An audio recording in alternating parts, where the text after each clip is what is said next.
آج جب آپ ایران امریکہ کا نام سنتے ہیں تو ذہن میں میزائل، ایٹمی پروگرام، پابندیاں، معاشی پابندیاں اور جنگ اور اسرائیل اور علاقائی تناؤ، اس طرح کے الفاظ آپ کے ذہن میں آتے ہیں۔ لیکن اگر میں آپ کو 75 سال پہلے یعنی کہ پیچھے لے کر جاؤں تاریخ میں، تو آپ کو یقین نہیں آئے گا کہ ایران اور امریکہ اور برطانیہ یہ بہت گہرے دوست تھے۔ مغرب ایران کا مکمل حمایتی تھا اور امریکہ کی طرف سے ایران کو مالی اور عسکری امداد دی جاتی تھی۔ ایران کو مشرق وسطیٰ کا پولیس مین کہا جاتا تھا۔ اتنی گہری دوستی، ایران جیسا آج آپ کو دکھتا ہے ایسا بالکل نہیں تھا۔ مغربی لباس، مغربی طرز لائف سٹائل، سارا کچھ مغربی تھا۔ تو پھر یہ کیا ہوا، ہم جاننے کی کوشش کرتے ہیں اس ویڈیو میں، اور میں ہوں ڈاکٹر امان اللہ خان۔ ناظرین، یہ 20ویں صدی کے آغاز کی بات ہے جب مشرق وسطیٰ میں تیل نکلنا شروع ہوا، جن میں سعودی عرب اور ایران دو بڑے ملک سر فہرست تھے۔ عراق بھی اس میں شامل تھا۔ تو جیسے ہی ایران میں تیل دریافت ہوا تو مغربی کمپنیاں، خصوصاً برطانیہ کی اور امریکہ کی کمپنیاں، اینگلو ایرانین آئل کمپنی، یہ ایران میں آئیں اور انہوں نے سرمایہ کاری شروع کر دی۔ لیکن ایک مسئلہ تھا۔ وہ مسئلہ کیا تھا؟ مسئلہ یہ تھا کہ مغربی کمپنیاں ایران کو ایران کے تیل کا بہت کم حصہ دیتی تھی اور زیادہ منافع خود لے جاتی تھی۔ تو ہوا یوں کہ ایران میں یہ احساس پیدا شروع ہوا کہ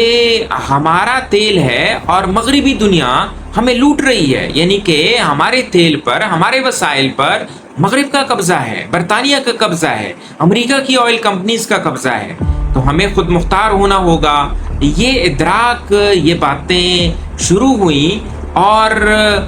اتنے میں ایک لیڈر ابھر کے سامنے آیا اور اس کا نام تھا ڈاکٹر محمد مصدق۔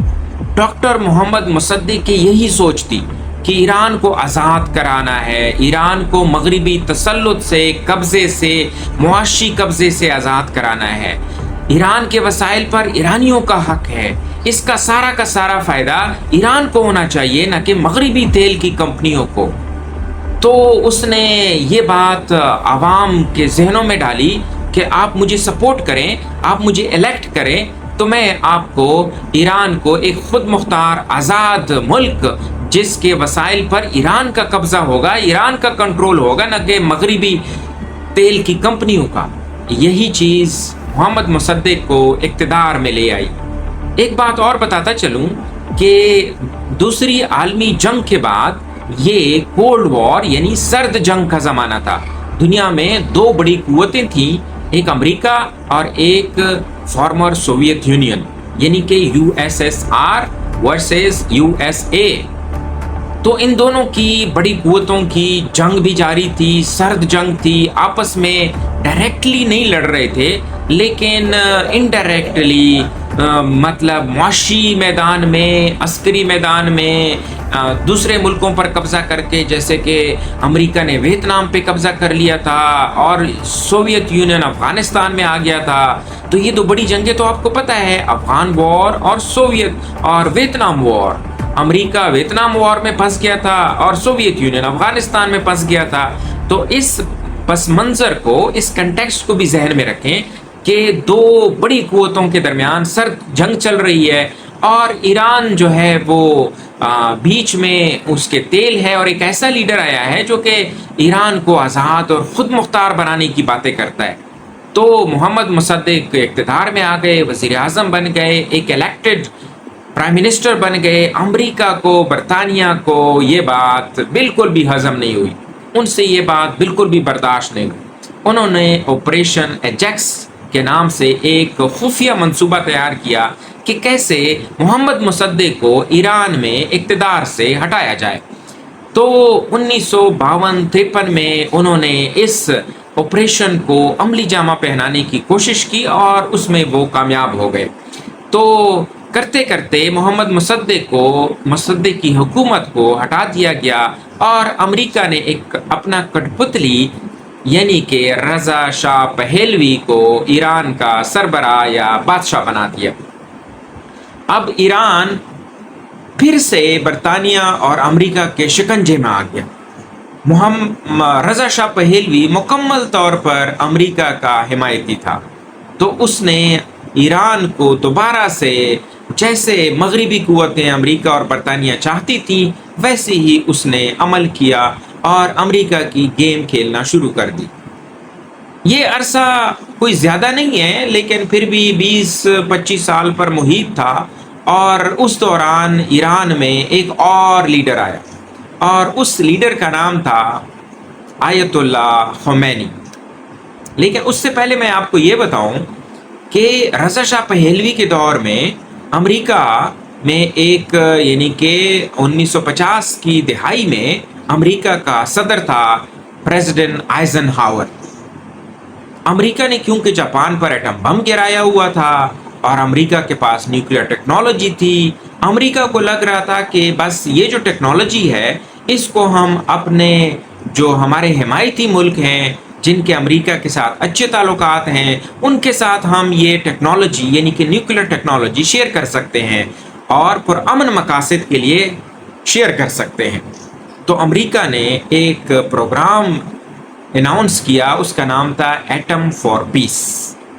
اس کا مقصد یہ تھا کہ اس ٹیکنالوجی کو پیسفل مقاصد کے لیے، پرامن مقاصد جیسے توانائی کے لیے، جیسے ریسرچ کے لیے، جیسے زراعت کے لیے، اور جیسے علاج کے لیے، میڈیسنز کے لیے اس کا استعمال دوسروں کو موقع دیا جائے کہ وہ اس سے فائدہ اٹھا سکیں۔ ایران بھی اس ایٹم فار پیس کا ایک بینیفیشری تھا، ایران کو بھی اس ایٹم فار پیس میں سے حصہ ملا، اور مغربی قوتوں امریکہ نے اور فرانس نے ایران کی مدد کی، اور ایران کو یہ نیوکلیئر ٹیکنالوجی حاصل ہو گئی۔ ایران کے سائنسدانوں کی ٹریننگ بھی ہو گئی، اور نیوکلیئر ری ایکٹر بھی بن گئے، سینٹریفیوجز بھی انسٹال کر لیے گئے۔ تو امریکہ مکمل پشت پناہی کر رہا تھا ایران کے نیوکلیئر پروگرام کی، یعنی کہ سویلین نیوکلیئر پروگرام کی۔ اتنے میں جب ایران نے اپنی ایکسپرٹیز بڑھائی اس فیلڈ میں، نیوکلیئر پروگرام میں، تو امریکہ کو اس سے تشویش آہستہ آہستہ ہونے لگی کہ ایران ہو سکتا ہے کہ اس سویلین نیوکلیئر ٹیکنالوجی کو، کیونکہ ٹیکنالوجی ایک ہے، بس آپ کو جو انریچمنٹ ہے اس کا لیول کا فرق ہے۔ سویلین نیوکلیئر یوز کے لیے، یعنی پیسفل استعمال کے لیے، پرامن مقاصد کے لیے آپ کو یورینیم کو زیادہ انرچ نہیں کرنا پڑتا، لیکن ایٹم بم کے لیے آپ کو اسی یورینیم کی مقدار کو، یعنی کہ زیادہ انرچ کرنا پڑتا ہے، 90% انرچ کرنا پڑتا ہے۔ تو مغربی ملکوں کو تشویش ہوئی، اور ایران میں بھی ہلچل ہونا شروع ہوئی مغربی قوتوں کے خلاف، رضا شاہ پہلوی کی بادشاہت کے خلاف۔ اور اتنے میں ایک اور لیڈر آیا، اور اس کا نام تھا آیت اللہ خمینی۔ آیت اللہ خمینی جو کہ جلا وطنی کی زندگی گزار رہا تھا، ایران واپس آیا، اور اس کے ساتھ ہی ایک ریولوشن آیا، ایک مذہبی ریولوشن آیا، اسلامک ریولوشن، یعنی کہ ایران میں اسلامی انقلاب آیا۔ اسلامی انقلاب کے آتے ہی ایران کی سیاست بدل گئی، ایران کی خارجہ پالیسی میں بھی امریکہ کی طرف دباؤ بڑھتا گیا، اور امریکہ سے دشمنی کا معاملہ شروع ہو گیا۔ تو یہاں سے کشمکش کا آغاز ہوتا ہے، یعنی کہ ایران اور مغرب، امریکہ کے درمیان کشمکش۔ اب ایران کے پاس نیوکلیئر ٹیکنالوجی تو ہے، لیکن ایران کی سیاست پر سے جو امریکی کنٹرول تھا وہ ختم ہو گیا، اور ایران کی سیاست مذہبی رہنماؤں نے سنبھال لی آیت اللہ خمینی کی قیادت میں۔ آیت اللہ خمینی زیادہ دیر تک زندہ نہ رہے، لیکن اس کے جو جانشین تھے آیت اللہ خامنئی، جن کی ابھی حالیہ امریکہ ایران جنگ میں وفات ہوئی، شہید کر دیے گئے، تو انہوں نے ان کی جگہ سنبھالی۔ لیکن اسلامی نظریاتی جو سیاست ہے وہ ایران میں آج تک قائم ہے، اور اسی وجہ سے ایران اور امریکہ کی نہیں لگتی، یعنی کہ اسلامی نظریاتی سیاست یا اسلامی نظریاتی حکومت امریکہ کو، برطانیہ کو، اسرائیل کو کٹکتی ہے، اور اسی وجہ سے وہ بار بار رجیم چینج کی باتیں کرتے ہیں کہ ہمیں ایران میں رجیم چینج کرنا ہے، اور رجیم چینج کا کیا مطلب ہوگا کہ ایران کی سیاست دوبارہ سے امریکی پٹلی پر آ جائے گی اور ایران وہ کرے گا جو امریکہ اور مغربی قوتیں چاہیں گی،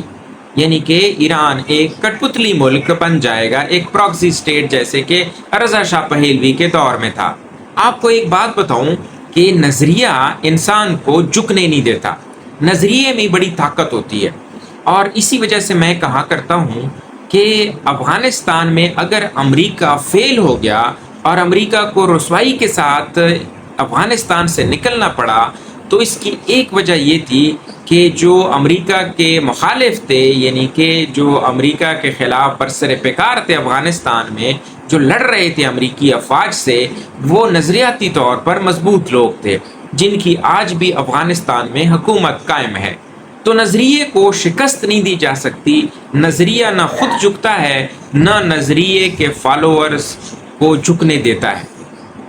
یہی معاملہ ایران کے ساتھ ہے کہ ایران کی جو نظریاتی حکومت ہے، جو اسلامک ریولوشنری آئیڈیالوجی ہے، وہ ایران کو جھکنے نہیں دے رہی، اور اس کے ساتھ ساتھ ایران میں قوم پرستی بھی بہت ہے، یعنی کہ ایران کی آئیڈیالوجیکل نظریاتی طاقت اور قوم پرستی کی طاقت، اور ایران کی اپنی تہذیب بھی ہے، سویلائزیشن ہے، جو کہ ایران کلیم کرتا ہے کہ 5000 سال پرانی ہماری تہذیب ہے، ہماری تاریخ ہے۔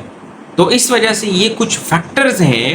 جو کہ ایران کی طاقت کا سبب ہیں۔ اسی وجہ سے ایران سرنڈر نہیں کر رہا، ایران امریکہ کی شرائط نہیں مان رہا، بلکہ ایران کمزور ہوتے ہوئے بھی اپنی بقا کی جنگ بڑے اچھے طریقے سے لڑ رہا ہے۔ حالانکہ اگر کوئی اور ملک ہوتا تو امریکہ کے سامنے شاید پہلی ہی گھٹنے ٹیک چکا ہوتا، لیکن افغانستان اور ایران نے ثابت کیا ہے کہ آئیڈیالوجی یعنی کہ نظریات میں، نظریے میں بڑی طاقت ہوتی ہے۔ تو میں آپ کو جو ہسٹری میں نے آپ کو بتائی کہ کیسے ایران اور امریکہ اور برطانیہ دوست تھے، اور دوست کب تھے؟ جب ایران ایک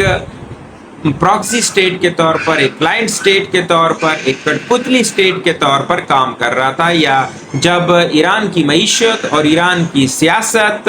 امریکہ اور برطانیہ کے ہاتھوں میں تھی۔ لیکن جیسے ہی ایران خود مختار ہوا تو پھر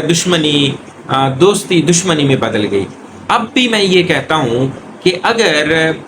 ایران امریکہ کی شرائط مان لے، اور یا خدا نخواستہ ایران کی نظریاتی حکومت گر جائے اور اس کے مقابلے میں مغربی جو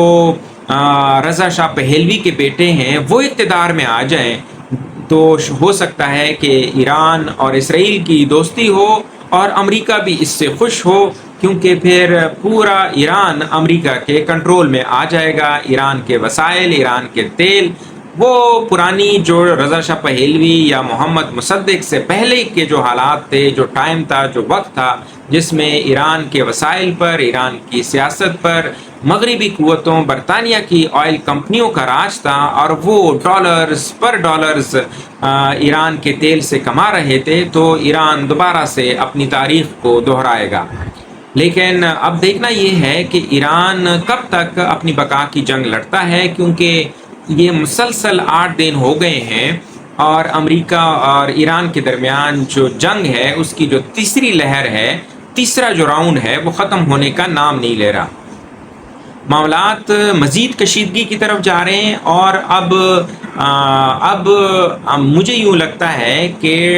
امریکہ جیسے ایران میں پھنس چکا ہے، ایران کی جنگ کو شروع تو کر دیا ہے، لیکن اب اس کا اختتام کیسے ہو یہ بڑا مشکل ہوگا امریکہ کے لیے۔ اور امریکہ نے شاید ویتنام اور افغانستان کی جنگوں سے کوئی زیادہ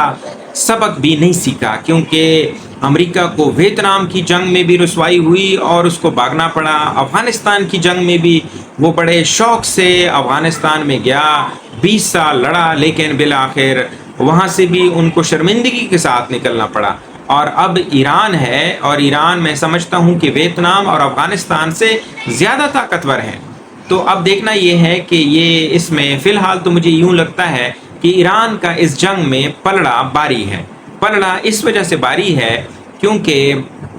ایران جو ہے وہ سرنڈر نہیں کر رہا، کیونکہ ایران کے پاس ایک نظریاتی طاقت ہے، کیونکہ ایران اپنی بقا کی جنگ لڑ رہا ہے، اور جو قوم یا جو شخص اپنی بقا کی جنگ لڑ رہا ہو اس کے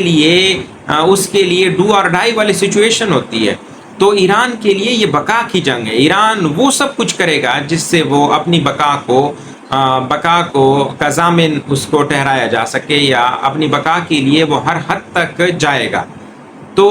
لیکن امریکہ کو اس کی قیمت بہت زیادہ بھاری پڑ رہی ہے، معاشی طور پر بھی اور مالی طور پر بھی اور سیاسی طور پر بھی۔ امریکہ کے اندر آوازیں اٹھ رہی ہیں کہ اب تو امریکی افواج کی جو باڈی بیگز ہیں وہ بھی آنا شروع ہو گئے ہیں۔ تو یہ قیمت، یہ جنگ کب تک جاری رہتی ہے؟ لیکن اسٹریٹ آف ہارموز جہاں سے دنیا کی 200% تیل کی سپلائی ہوتی ہے وہ بھی ابھی تک ایران کے کنٹرول میں ہے۔ امریکہ شاید چاہتا ہے کہ جو جنوبی ایران ہے جہاں سے اسٹریٹ آف ہارموز کو کنٹرول کیا جا سکتا ہے، وہاں مزید شدید بمباری کر کے ایران کا یہ حصہ توڑ دیا جائے اور اس پر امریکہ کنٹرول ہو، تاکہ اسٹریٹ آف ہارموز پر جو ایران کا کنٹرول ہے وہ نہ رہے، لیکن ایسا ممکن ہوتا دکھائی نہیں دے رہا۔ ایک اور جو میں آپ کو بات بتاؤں وہ یہ ہے کہ جو عرب ممالک ہیں، خصوصاً بحرین، قطر، کویت، یو اے ای، سعودی عرب، ان کے لیے بھی شدید خطرات ہیں، کیونکہ جیسے میں نے کہا کہ ایران کے لیے یہ بقا کی جنگ ہے، اور جب ایران پر مزید حملے ہوں گے تو ایران ضروری طور پر ابھی تو صرف امریکی بیسز پر حملہ کر رہا ہے، جوابی حملے کر رہا ہے ایران، لیکن جب ایران کو لگے گا کہ اب گیم ہاتھ سے نکل رہی ہے تو پھر شاید ایران ان عرب ملکوں میں جو سویلین انفراسٹرکچر ہے، جو انرجی پاور پلانٹس ہیں، یا جو ان کے آئل فیلڈز ہیں، یا ان کے برجز ہیں، یا ان کے پانی صاف کرنے کے کارخانے ہیں، ان کو بھی نشانہ بنائے، اور اس کا فائدہ یہ ہوگا ایران کی نظر میں کہ پھر یہ ممالک امریکہ پر پریشر ڈالیں گے کہ اس جنگ کو جلد سے جلد ختم کریں، کیونکہ نہ صرف امریکہ کو اس کی قیمت ادا کرنی پڑ رہی ہے بلکہ عرب ملک بھی اس کا شکار ہو رہے ہیں۔ دیکھنے کا بہت شکریہ۔